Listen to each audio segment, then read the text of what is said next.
আগের দিনের ভিডিওতে কথা দিয়েছিলাম মলের ভেতরটা দেখাবো, তাই আজ কথা রাখতে চলে এসেছি। একটা সংসারের প্রয়োজনীয় সব কিছুই এখানে রয়েছে, তবে বেশিরভাগ জিনিসই কিন্তু ফ্রোজেন। তাহলে বুঝতে পারছো, বিদেশে থাকলে অন্য সব কিছুর সুবিধা যেমন ভোগ করা যায়, তেমন কিন্তু খাবারের টেস্টগুলো অনেকটা পরিমাণে কম্প্রোমাইজ করতে হয়। আমাদের দেশের মাটিতে উৎপন্ন হওয়া ফসলের গুণাগুণ, স্বাদ সব কিছুই একটা শরীরকে পুরোপুরি সুস্থ রাখে, কিন্তু বিদেশে সেটা কখনো সম্ভব নয়। সবজিগুলো দেখে একদম টাটকা মনে হচ্ছে, কিন্তু এটা টাটকা নয়।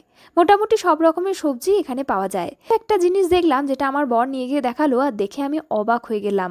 আমাদের দেশে মানে আমাদের বাঁকুড়া জেলার প্রায় বেশিরভাগ জায়গাতেই এটা কিন্তু খুব ফেমাস।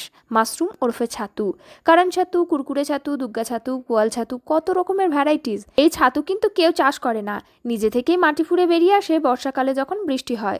তবে এটা নিজে থেকে উৎপন্ন হয় বলে ভেবো না যে এটার দাম অনেক কম থাকে। সেই সময় বাজারে এটার চড়া দাম থাকে। এত স্বাদের একটা খাবার, যারা খেয়েছো তারা তো অবশ্যই জানো। কে কে খেয়েছো কমেন্টে লিখতে ভুলো না। আমার এপার বাংলা এবং ওপার বাংলার সমস্ত বন্ধুদের অনেক অনেক ভালোবাসা। কে কোথা থেকে ভিডিওটা দেখছো অবশ্যই কমেন্টে জানাতে পারো। আর আফ্রিকার এমন ছোট ছোট তথ্য জানতে হলে চ্যানেলটা সাবস্ক্রাইব করে নিও।